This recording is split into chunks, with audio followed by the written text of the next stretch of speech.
بسم اللہ الرحمن الرحیم. شاہ جی پوڈ کاسٹ پر خوش آمدید. آج کی جو پوڈ کاسٹ ہے وہ بہت اہم ہے کیونکہ نوجوانوں کا جو ایک بہت بڑا مسئلہ ہے ہمارے ادھر وہ یہ ہے کہ بولنے کا فن نہیں آتا. مائک کو دیکھ کے کیمرے کے سامنے بیٹھ کے یا کوئی بندہ اسٹیج پہ بلا لے تو میری طرح سیٹی گم ہو جاتی ہے.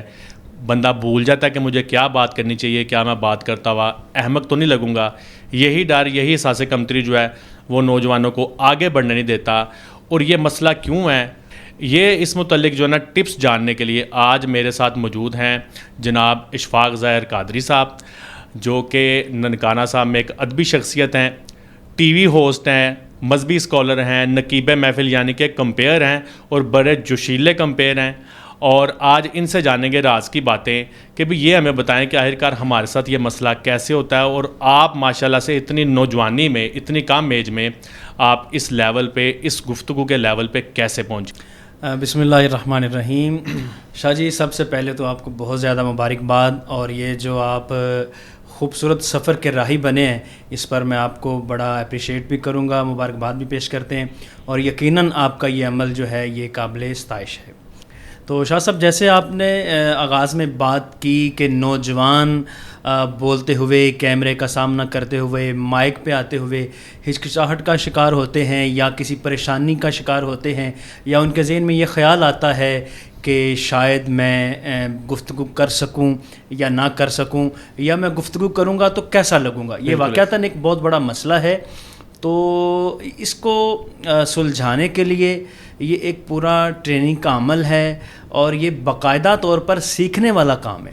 یہ صرف دیکھ کے یا سن کے یا صرف سمجھ کے ہی نہیں کر سکتے آپ. اس کے لیے باقاعدہ طور پہ آپ کو جیسے ٹریننگ لینا پڑتی ہے, اور پھر اس کو ایک بطور کام, جیسے ایک شعبہ ہوتا ہے, بطور شعبہ اگر آپ اسے اپنائیں اور پھر اندر کی پختگی اور پھر آپ کا اخلاص, خلوص اور جس جذبے کے ساتھ اگر آپ اس شعبے سے جڑیں تو پھر آپ دیکھیں گے کہ یہ صرف ایک گفتگو کا فن جو ہے, آپ کا ایک بولنے کا انداز جو ہے وہ آپ کو زمین سے اٹھا کے بام عروج پہ لے جاتا ہے.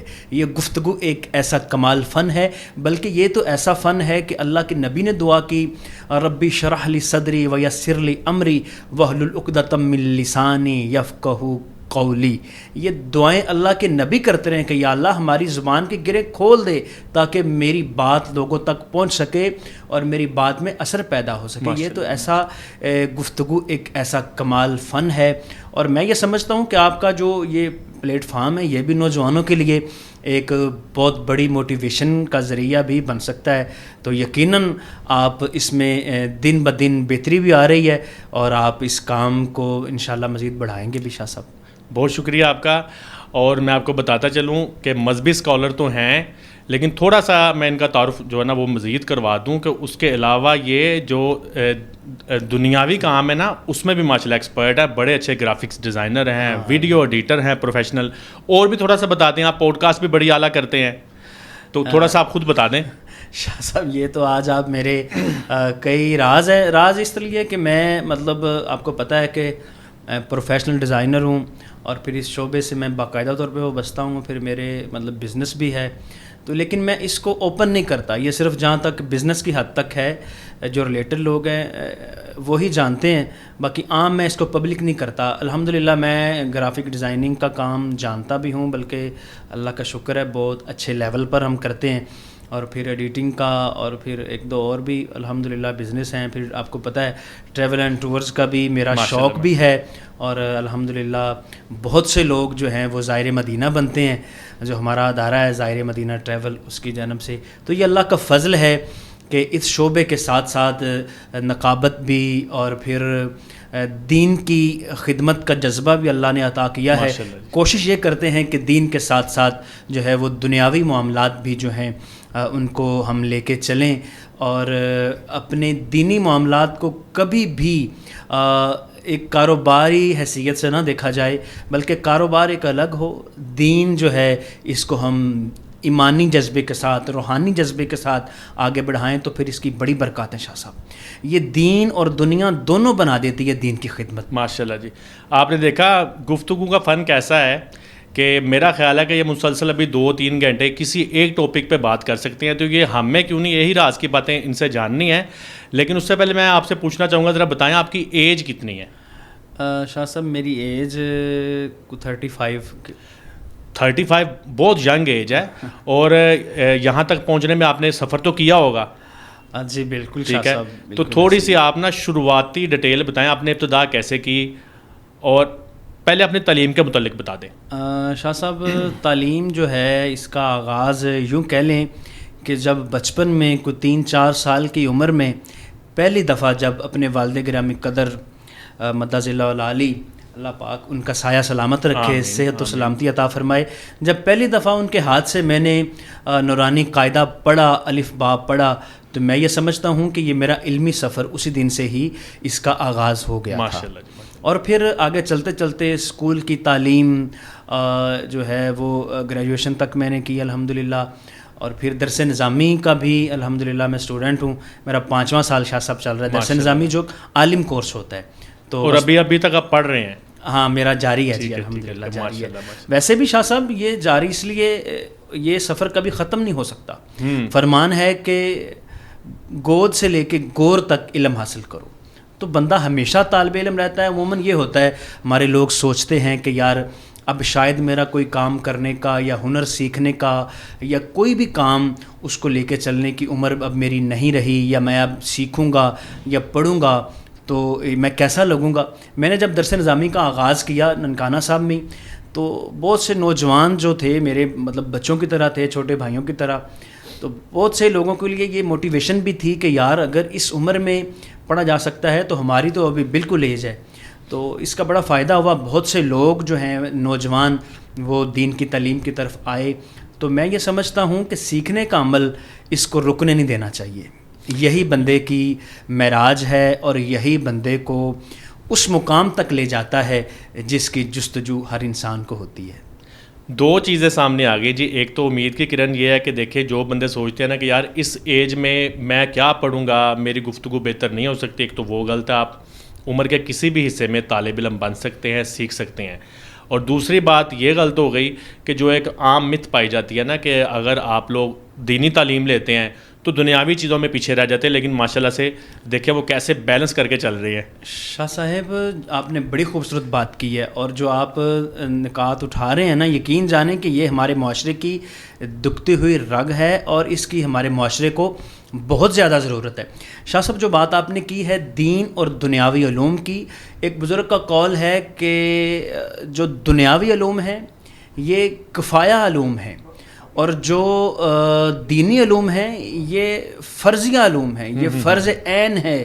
اگر اس کو ہم یہ کہہ لیں کہ دنیاوی علوم اگر فرض کفایہ ہیں تو دینی علوم فرض عین کی درجہ رکھتا ہے. ہمیں یہ ایک کنسیپٹ بن گیا ہے آج لوگوں کو ذہن میں کہ شاید دین پڑھنے والا یا مدارس میں پڑھنے والا صرف ایک مولوی ہی بنے گا یا امام مسجد ہی بنے گا. ایسا نہیں ہے.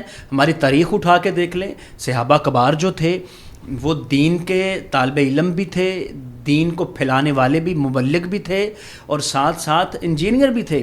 اگلے دن میں نے پڑھا جی مولا علی جو تھے وہ دین کی تبلیغ, شجاعت, ان کے بڑی بڑی شانیں ہیں. اس کے ساتھ ساتھ مولا علی پاک بہت بڑے انجینئر بھی تھے. جتنے کنویں بنے مدینہ سے لے کے شام تک, ان کی جو اندرونی ساخت تھی, یہ اس دور کا بہت بڑا ایک کام تھا جو کہ صرف مولا علی پاک کو آتا تھا. اور مولا علی پاک نے آپ کہہ لیں کہ بطور انجینئر کام کیا, اور مدینہ سے لے کے شام تک جتنے کنویں بنے ان میں مولا علی کا کردار ہے. تو اگر یہ کہا جائے کہ دین پڑھنے والا صرف ایک مولوی ہوگا یا وہ دنیا داری کے شعبوں میں وہ آگے نہیں بڑھ سکتا, تو یہ ایک خام خیالی ہے. بلکہ بڑے بڑے جتنے ہمارے سائنسدان ہوئے ہیں وہ سارے دین کے عالم تھے, اور انہوں نے ساتھ ساتھ اتنی ترقی کی. ہمارے مسلم سائنسدان جتنے تھے وہ عالم دین تھے. پھر ہمارے اعلیٰ حضرت احمد رضا خان بریلوی صاحب ہوئے, وہ ان کی اتنی خدمات ہیں دینی, 57 یا ایک روایت میں آتا ہے کہ 70 علوم پہ آپ کو مکمل دسترس حاصل تھی. ان میں آپ بہت بڑے ریاضی دان بھی تھے, آپ فلکیات کے ماہر تھے.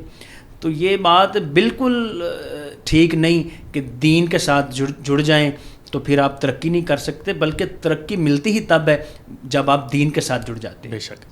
اور بلکہ ہمارے معاشرے میں ہونا یہ چاہیے کہ ہمارا عالم دین جو ہے، ہم تو بلکہ یہ مشن لے کے چلے ہیں. میں جو میڈیا کے حوالے سے بھی کام کر رہا ہوں، مشن یہی ہے کہ ہمارا آنے والا نوجوان جو ہے وہ ہمارا عالم دین ہمیں مبلغ بھی نظر آئے، ہمارا عالم دین ہمیں ڈاکٹریٹ کرتا ہوا نظر آئے، ہمارا عالم دین ہمیں ڈاکٹر نظر آئے، ہمارا عالم دین ہمیں انجینئر نظر آئے، ہمارا عالم دین ہمیں ماہر قانون نظر آئے، ہمارا عالم دین ہمیں تاجر نظر آئے. یہ ہمارا مشن ہے اور انشاءاللہ ہم اس پہ گامزن ہیں. اللہ کامیابی عطا فرمائے گا. اور ماشاء اللہ سے جو آرمی چیف صاحب ہیں وہ حافظ صاحب بھی اور بڑی اچھی قرات بھی کرتے ہیں، میں نے دیکھا ہے. ہاں بالکل. اور اب تو آج وہ فیلڈ مارشل بن گئے ہیں ماشاء اللہ. فیلڈ مارشل بن گئے ہیں.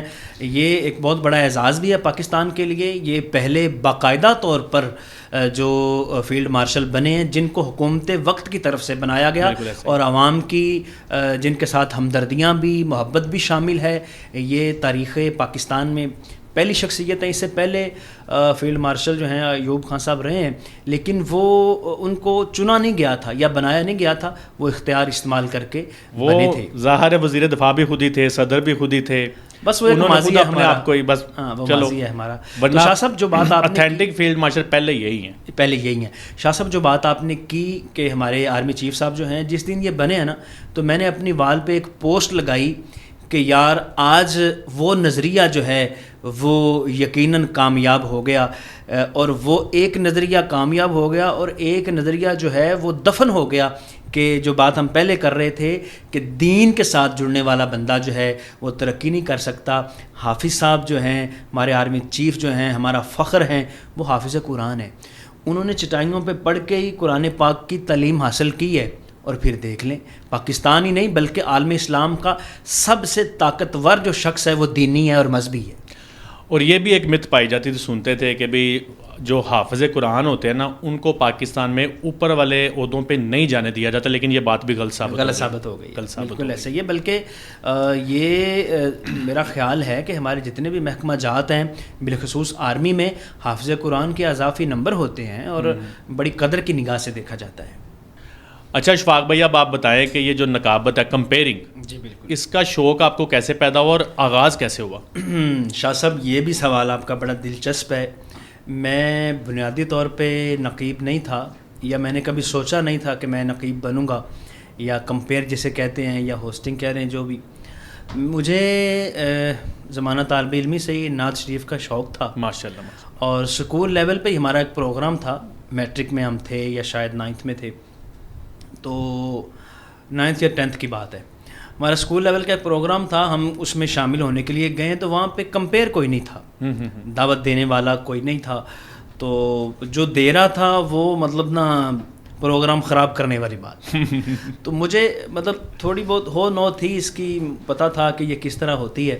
تو ہمارے ٹیچر جو تھے، میں نے ان سے بولا جی آپ کوئی کمپیئر نہیں ہے، باقاعدہ طور پہ بلایا نہیں آپ نے. تو انہوں نے فرمایا کہ ہے نہیں، آپ کر لو گے. میں نے کہہ دیا جی میں کر لوں گا. وہ شاہ صاحب میرا پہلا موقع تھا، اس سے پہلے کبھی بھی ایسا نہ سوچا تھا نہ ہوا تھا. وہ الحمدللہ اتنا اچھا ہوا کہ اگلے ہی دن میرے کچھ دوست جاننے والے ہمارے شہر کے ہی، وہ میرے پاس آئے ٹائم لینے کے لیے. میں نے کہا جی کس چیز کا ٹائم کرے؟ جی آپ سے نقابت کروانی ہے. ماشاءاللہ. تو پہلے تو میں نے مطلب ہچکچاہٹ کا مظاہرہ کیا، لیکن وہ بس آغاز تھا میرا. تو اللہ تعالیٰ نے خود ہی رستہ بنا دیا. ہاں رستہ بن گیا الحمدللہ. تو باقاعدہ طور پہ کہہ لیں کہ میں پھر اس کو شعبہ ہی مطلب میرا بن گیا، یہ اپنا لیا میں نے اس کو. ماشاءاللہ. اچھا اشفاق بھائی، اب ایک اور سوال کا جواب دیں کہ جو بہترین فن گفتگو ہے، جی جو فن ہے جس میں واقعی بندہ عبور حاصل کر لے، تو اس میں کتنی طاقت ہے؟ کیونکہ آپ تو کمپیئرنگ کر رہے ہیں، آپ مختلف محفلوں میں جاتے ہیں، آپ اس چیز کو صحیح آبزرو کرتے ہیں کہ ایک عام بندے میں جو ایوریج بات چیت کرنے والا اور ایک خطیب بندے میں کیا فرق ہے؟ شاہ صاحب بڑا خوبصورت سوال ہے آپ کا یہ بھی، کہ گفتگو جو ہے اس میں کتنی طاقت ہے اور اس کے اثرات کیا ہوتے ہیں. بالکل ایسے. آپ کسی بھی شعبے میں چلے جائیں، آپ اگر دکاندار ہیں، آپ تاجر ہیں، آپ کوئی بھی، حتیٰ کہ آپ اگر کوئی ریڑھی پہ بھی کوئی چیز سیل کر رہے ہیں، وہاں سے لے کے آپ کسی مطلب عدالت میں جاتے ہیں، آپ جج ہیں یا آپ وکالت کر رہے ہیں، کسی بھی شعبہ میں چلے جائیں، اسٹیج کو چھوڑ دیں، نقابت خطابت اس کو آپ ایک الگ رکھ لیں اس ایک طرف، یہ ہر شعبے میں گفتگو جتنا اثر رکھتی ہے نا جی، یہ آپ کا سارا جتنا میٹر ہو، گفتگو آپ کی جو ہے وہ اس الفاظ ایک الگ چیز ہے اور گفتگو کا انداز جو ہے یہ ایک الگ چیز ہے. اگر آپ کا انداز گفتگو نہیں ہے تو آپ کے الفاظ بے معنی اور بے اثر ہوں گے. کسی بزرگ نے فرمایا تھا، بہت بڑے جامعہ چلاتے تھے، بلکہ جسٹس پیر کرم شاہ صاحب، اب یہ بھی دینی بندے ہیں اور کام کیا ہے ان کا، جسٹس ہوئے ہیں پیر کرم شاہ صاحب. آپ فرمایا کرتے تھے کہ جب انہوں نے اپنا جامعہ بنایا تو آپ فرمایا کرتے تھے کہ ہم گونگے عالم پیدا نہیں کریں گے. پوچھا جی اس سے کیا مراد ہے؟ انہوں نے کہا کہ جو عالم دین پڑھ لے لیکن اپنی بات کو بیان نہ کر سکے، اس کی بات میں اثر نہ ہو، اس کا انداز گفتگو نہ ہو تو سمجھے وہ گونگا ہے. اتنا اثر ہے. علم ایک طرف ہے، گفتگو کا انداز ایک طرف ہے. تو ہمیں یہ چاہیے کہ یہ اس کو ایک بطور فن لیں شاہ صاحب. اور اب اگر بات تھوڑی سی اس کو بات کو آگے بڑھائیں کہ یہ گفتگو ہم اپنی ٹھیک کیسے کر سکتے ہیں، یہ شاہ صاحب پہلے نمبر پہ تو یہ آپ کے اندر کا جذبہ ہے. جو آپ الفاظ ادا کر رہے ہیں، آپ کے اندر یہ ہونا چاہیے پہلے ان الفاظ کو اپنے اندر اتاریں، وہ کیفیت اپنے اوپر طاری کریں، اس درد کو محسوس کریں جو لکھنے والے نے ان الفاظ میں بیان کیا ہے، اس درد کو فیل کریں آپ. پھر اگر آپ بولیں گے تو پھر وہ تاثیر بھی ہوگی اس میں. اور یہ باقاعدہ ایک فن بھی ہے. ہاں جی، یہ باقاعدہ فن ہے، اس کو سیکھنے کی بھی ضرورت ہے. لیکن آج ہمارے پاس وقت نہیں ہے شاہ صاحب. ہاں جی، ہمارے پاس اپنے لیے بھی وقت نہیں رہا. ہمارے نوجوان ہم یہ سمجھتے ہیں کہ شاید سارا کچھ ویب سائٹس ان کو کھنگال لیں، اسی میں ہی ہے، سوشل میڈیا میں ہی ہے. سوشل میڈیا پہ بھی کامیابی اسی میں ہے کہ پہلے آپ اپنے آپ کو پہچانیں، پہلے اپنے آپ کو وقت دیں، اپنے آپ کو نکھاریں، انشاءاللہ پھر یہ میدان آپ کا ہے. اچھا، یہ جو آپ نے خود ہی اپنے جواب میں سوال ایک نیا پیدا کر دیا کہ لوگوں کے پاس وقت نہیں ہے جی شاہ صاحب کہ وہ اتنی تحقیق کر سکیں. لیکن پھر بھی اگر کوئی بندہ کچھ تھوڑا بہت بہتر کرنا چاہے تو کیا اس کو کوئی بکس ہیں آپ بتائیں گے، کتابیں وہ پڑھنی چاہیے یا ان کو کسی کو سننا چاہیے؟ کس طریقے سے اس کی سکلز میں کچھ نہ کچھ اضافہ ہو سکتا ہے؟ بالکل، بہت اچھے شاہ صاحب. اس فن کے لیے، گفتگو کے لیے سب سے پہلے اگر آپ یہ چاہتے ہیں نا کہ میرے پاس الفاظ کا ذخیرہ ہو، میرے پاس الفاظ اتنے ہوں کہ میں بولوں تو اگلا بندہ کہے کہ یار واقعتاً اس نے کوئی گفتگو کی ہے، تو اس کے لیے سب سے پہلی چیز ہے مطالعہ. آپ مطالعہ کریں. کتاب بینی جو ہے یہ بہت بڑا کام ہے. بالکل ایسے آپ ہر روز کم از کم آدھا گھنٹہ تو ضرور کتاب پڑھیں نا. اچھا، اب آگے بات آ گئی شعبہ جات کی کہ آپ کا جو بھی شعبہ ہے، اگر آپ عالم دین ہیں آپ دینی کتاب پڑھیں گے، آپ تفسیر پڑھیں گے، قرآن پاک پڑھیں گے، حدیث پڑھیں گے، شرع کو پڑھیں گے اور آگے مطلب دینی معاملات. اگر آپ کا کوئی بھی شعبہ ہے تو مطالعہ نہ چھوڑیں. بلکہ مجھے زمانہ طالب علم کی ایک بات یاد آ گئی. ہمارے ایک استاد صاحب تھے، ہم اگر کبھی اسکول کا کام نہیں کرتے تھے تو ہمیں مطلب چھٹی مل جاتی تھی، لیکن ان کا یہ تھا، وہ کہتے تھے جی آپ نے جا کے کم از کم اخبار کا ایک صفحہ ضرور مطالعہ کرنا ہے، پڑھنا ہے. اگر کسی نے کہہ دیا جی میں نے آج اخبار نہیں پڑھی تو اسے ڈانٹ پڑتی تھی. یہ اتنا مطالعہ اتنا ضروری ہے. آپ مطالعہ کریں تو الفاظ جو ہیں وہ آپ کے اندر آہستہ آہستہ اتریں گے. اور اس کے بعد پھر آپ بولیں، کوشش کریں. اگر آپ بالکل نئے ہیں، نوجوان ہیں، ینگ ہیں، آپ اپنے دوستوں میں بیٹھ کے بات کریں، کوئی مزاحیہ بات شروع کر دیں.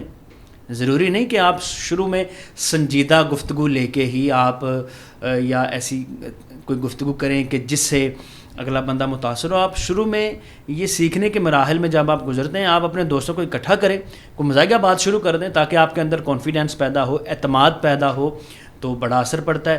پھر آپ سنیں بھی. جتنے بھی بڑے بڑے لوگ ہیں، آپ کا جو شعبہ ہے اپنے اس شعبے کے لوگوں کو سنیں.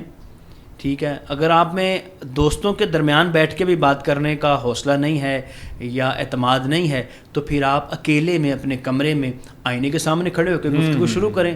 آپ دیکھیں گے انشاءاللہ کہ دنوں میں ہی یہ معاملہ حل ہو جاتا ہے. اور بندہ، بڑے بڑے ایسے لوگ ہیں جو پہلے بالکل نہیں بول سکتے تھے اب وہ موٹیویشنل اسپیکر ہیں. یعنی کہ اپنا اختصاب خود کریں, شیشے کے سامنے نہیں تو آج کل جدید ٹیکنالوجی ہے, ویڈیو بنائیں, اس کو سنیں, اپنی ویڈیو کو سنیں بنا کے کہ کہاں کہاں غلطی ہے. اور ویسے بھی مطالعہ کرنے کے لیے بکس تو اب جدید PDF بھی آ گئی ہیں, ای بکس موجود ہیں, پڑھنا ہو تو بندہ کہیں نہ کہیں مینیج کر سکتا ہے, ضروری نہیں کہ کتابیں ساتھ لے کے. اب بالکل آپ کی بات بالکل ٹھیک ہے. آج کے دور میں شاہ صاحب سہولت ضرور ہے PDF کی, آپ اسکرین پہ پڑھ سکتے ہیں, لیکن شاہ صاحب کتاب کی ایک نا بڑے فیوز و برکات ہیں, کتاب کی تاثیر ہے, کتاب میں ہی اصل جو ہے نا وہ علم ہے. ایسا ہی ہے کہ لوح و قلم کا جو ذکر آیا ایسے ہی نہیں آیا, کتاب کا جو ذکر آیا ایسے ہی نہیں آیا. ہمیں اللہ نے کتاب عطا کی ہے اور کتاب میں ہی علم ہے. کتاب کو آپ PDF سے فائدہ ضرور اٹھائیں, ہم اس کو ڈینائی نہیں کرتے, لیکن کتاب کی اہمیت اپنی جگہ ہے. جو آپ کا سٹائل ہے بات کرنے کا, خطابت کرنے کا, نقابت کرنے کا, کیا آپ کا بھی کوئی آئیڈیل تھا؟ بالکل شاہ صاحب, اس میں کبھی بھی کسی شعبے کا بندہ بھی یہ نہیں کہہ سکتا کہ میں نے کہیں سے سیکھا نہیں یا میرا کوئی آئیڈیل نہیں تھا.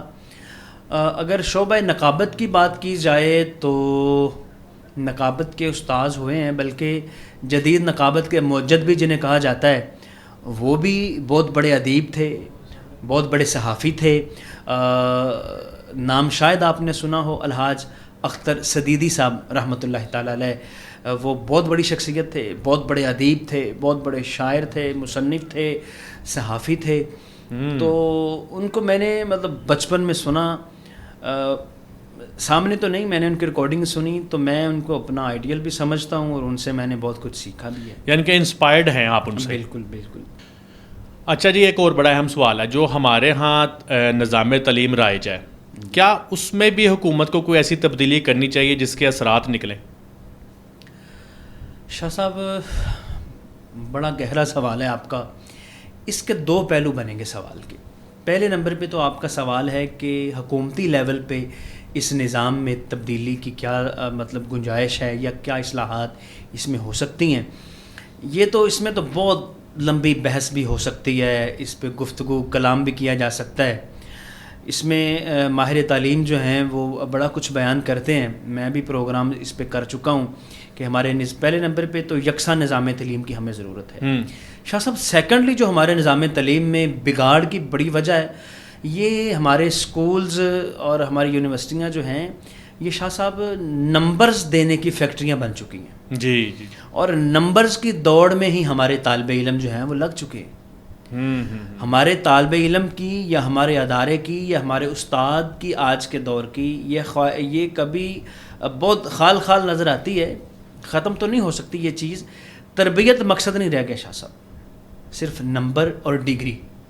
میں ڈگری لے لوں, میں نمبر کتنے لے رہا ہوں, تربیت مقصد نہیں ہے.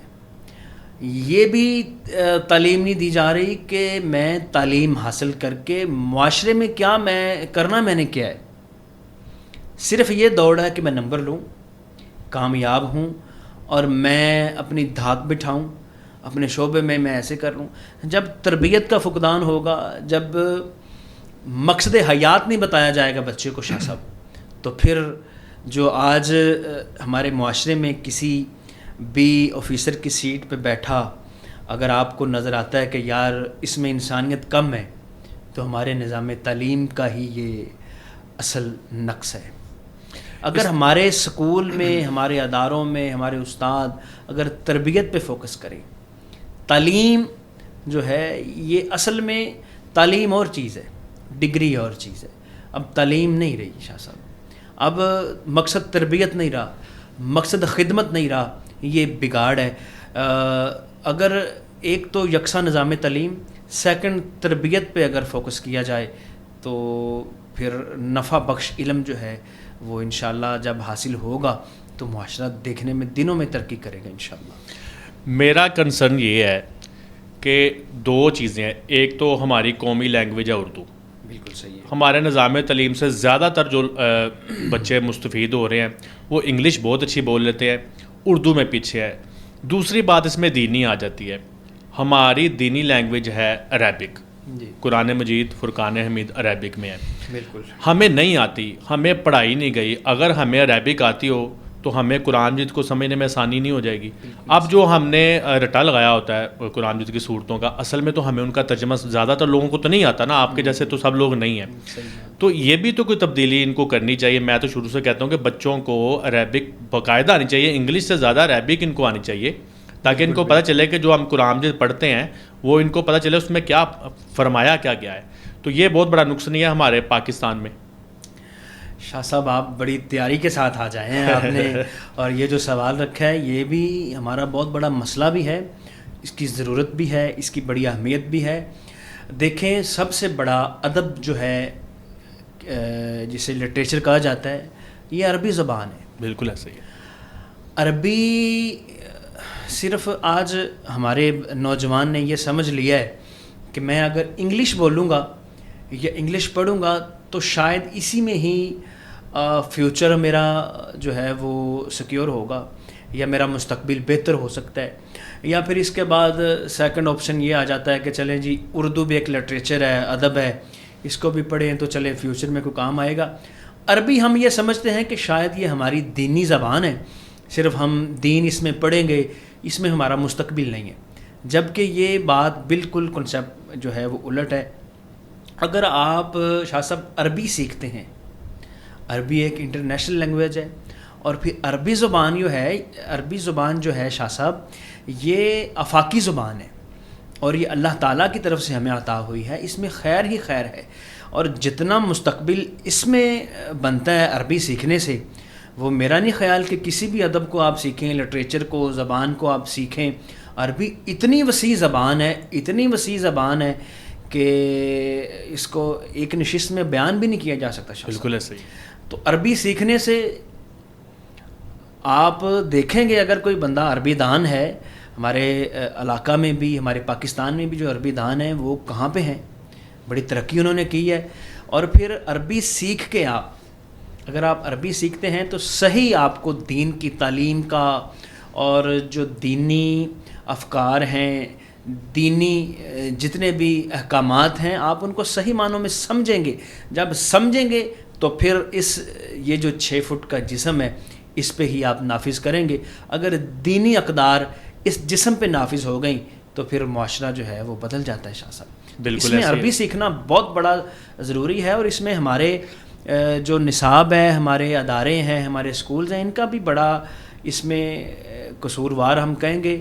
ایک دور تھا کہ عربی جو ہے یہ لازمی مضامین میں سے تھی, پھر اختیاری مضامین میں رہی ہے. تو عربی اگر ہمارے آج بھی عصر نو ہمارے اداروں میں اس کا اطلاق ہو جائے تو میں یہ سمجھتا ہوں کہ ہمارے نوجوان جو ہیں وہ آئیڈیل نوجوان بن جائیں گے. بالکل ایسا ہے. اور میں تو یہی چاہتا ہوں کہ بندہ جب میٹرک کر کے نکلے نا اسکول سے, کسی اس کو ایکسٹرا ادارے کی ضرورت نہیں ہے, اسکول سے جب وہ میٹرک کر کے نکلے تو اس کو عربک بالکل اردو کی طرح آتی ہو. اس طرح کا نظام ان کو لانا چاہیے, پھر ہی مجھے لگتا ہے کہ ہم لوگوں کو اپنے دین کی صحیح طرح سمجھ آنے کے چانسز ہیں. بالکل, پھر انشاءاللہ اس میں کوئی دوسری رائے نہیں ہے. اور شاہ صاحب اگر آپ عربی سمجھتے ہیں, ہمارے جو نوجوان مڈل ایسٹ میں جاتے ہیں یا سعودیہ میں, ان ممالک میں جاتے ہیں کام کے لیے بھی, تجارت کے لیے بھی, وہاں پہ بھی یہ جا کے محنت مزدوری کرنے پہ مجبور بھلا کیوں ہوتے ہیں؟ وجہ عربی سے ناواقفیت. جی لینگویج. اگر عربی ان کو آتی ہو تو وہاں پہ جا کے یہ صرف مزدوری نہیں کریں گے, وہاں پہ یہ بزنس کریں گے, وہاں پہ یہ اپنے ادارے کھول سکتے ہیں, وہاں پہ جا کے یہ بڑے بڑے شعبہ جات میں اپنی خدمات سر انجام دے سکتے ہیں اگر یہاں سے یہ عربی سیکھ کے جائیں تو. اور سب سے زیادہ عربک کنٹریز میں تو جا کے مزدوری کرتے ہیں. تو یہ بہت بڑا پوائنٹ ہے کہ اگر ان کو عربک آتی ہو, اگر عربی ہمارے اسکول کالجز میں رائج ہو جائے, ہمارے نوجوانوں کو عربی بول چال اور عربی جو ہے ادب آ جائے, تو یہ ہماری معیشت کی بہتری کے لیے بہت بڑا اقدام ہوگا کہ عربی سیکھ کے نوجوان جب جائیں گے تو پھر یہ محنت مزدوری نہیں کریں گے, وہاں پہ جا کے یہ بڑے بڑے کام کریں گے. اور پھر جیسے یہ کام کریں گے, اگر جس کو عربی آتی ہوگی وہ پھر کوئی 1-2 ہزار ریال پہ کام نہیں کرے گا. ہاں جی, وہ جتنی زیادہ وہاں سے سیلری لے گا یا وہاں سے وہ کمائے گا, وہ پاکستان آئے گا تو پاکستان کی معیشت بہتر ہوگی. گویا یوں کہہ لیجئے کہ عربی سیکھنے میں یہ راز چھپا ہے کہ آپ کی معیشت بہتر ہو سکتی ہے. ماشاءاللہ. اچھا جی, پوڈ کاسٹ اب کافی لمبی ہو گئی ہے, آخر میں بچاؤں گا آپ نا نوجوانوں کے لیے کوئی پیغام ضرور دیں اور اپنے سٹائل میں دیں. واہ واہ واہ. شاہ صاحب وہ کہتے ہیں کہ اپنے من میں ڈوب کے پا جا سراغ زندگی. تو اگر میرا نہیں بنتا نہ بن، اپنا تو بن. ماشاء اللہ. ہمارا نوجوان شاہ صاحب اپنی ذات کی پہچان کھو چکا ہے، اپنا تشخص کھو چکا ہے. وہ یہ سمجھتا ہے کہ میں مغرب کی طرز زندگی پہ عمل کروں اور میں مطلب مغرب جیسا ہو جاؤں، شاید اسی میں ہی میری بھلائی ہے، اسی میں ہی ترقی ہے. پھر کبھی وہ سوچتا ہے کہ نہیں میں مطلب مشرقی جو اقدار ہیں ان کو سیکھوں، کبھی یہ ادھر کبھی ادھر. اسی کنفیوژن میں ہے اور اسی کنفیوژن میں وہ اپنی اصل شناخت کھو چکا ہے اور اسی وجہ سے اس کے اندر احساس کمتری بھی پیدا ہو رہا ہے. اگر شاہ صاحب نوجوان اپنی پہچان پہلے اپنے آپ کو پہچانے. ایک سوال انسان کو اپنے آپ سے کرنا چاہیے کہ میں کون ہوں. یہی جستجو آپ کو علم کے قریب کرے گی، علماء کے قریب کرے گی، آپ کو صوفیاء کے قریب کرے گی. یہی جستجو کہ میں کون ہوں اگر پیدا ہو جائے تو بندہ مفکر بھی ہے، بندہ عالم بھی ہے، بندہ سائنسدان بھی ہے. بس جستجو یہ پیدا کرنے کی ضرورت ہے نوجوانوں کو. اپنا وقت جو ہے وہ اپنے آپ کو بھی دیں، کم از کم کبھی کبھار اپنے آپ کو تنہا چھوڑیں. وہ کہتے ہیں کہ تنہائی کا جو شاید واصف صاحب کا ایک فرمان ہے، اللہ اکبر، کہ تنہائی کا سفر جو ہے یہ آشنائی کا سفر ہے. جب آپ تنہا ہوں آپ دیکھیں کہ میری تنہائی کتنی مضبوط ہے. آپ تنہائی میں اپنے آپ پہ غور کریں کہ یار میں کیا ہوں. اگر تو تنہائی میں آپ مطمئن نظر آئیں تو پھر آپ کامیاب ہیں. اگر تنہائی آپ کو مایوس کر رہی ہے تو پھر آج کے نوجوان کو، ہر فرد کو یہ سوچنے کی ضرورت ہوگی کہ مجھے بہتر کیا کرنا ہے. اپنی ذات کو پہچانیں اور اس دوڑ سے نکلنے کی ضرورت ہے جو مادہ پرستی کی آج دوڑ لگ چکی ہے. شاہ صاحب یہ مادہ پرستی نے ہم کو بہت پیچھے کر دیا ہے. آج بھی ضرورت ہے کہ ہم اپنی اصل کو پہچانیں. اور وہ جو حضرت اقبال نے ہمیں خودی کا درس دیا تھا، اس خودی کو بھی پہچاننے کی ضرورت ہے. شاہین سے تعبیر ایسے ہی نہیں کیا اس نے. شاہین ہمیشہ اونچی پرواز رکھتا ہے اور وہ اپنی خوراک کے لیے جستجو کرتا ہے. تو ہمیں بھی اس جستجو کی ضرورت ہے. شاہ صاحب ہمیں اپنی ذات کو پہچان کے اپنے من میں ڈوب کے پا جا سراغ زندگی. یہی آج کے نوجوان کے لیے پیغام شاہ صاحب میرا. بہت شکریہ. تو جی ویورز، امید ہے کہ آپ کو جو نا اشفاق بھائی کی باتیں بہت پسند آئی ہوں گی. آپ کی اس متعلق کیا رائے ہے؟ آپ نے اگر پوڈ کاسٹ دیکھی ہے تو کمنٹس میں جو ہے نا اپنے خیالات کا اظہار کیجیے. انشاءاللہ تعالیٰ پھر کبھی اشفاق بھائی کے ساتھ کوئی نشست کریں گے اس طرح کی علمی، ادبی، مذہبی، اور آپ کو مستفید کروائیں گے. تو انشاءاللہ اگلی قسط تک اللہ حافظ.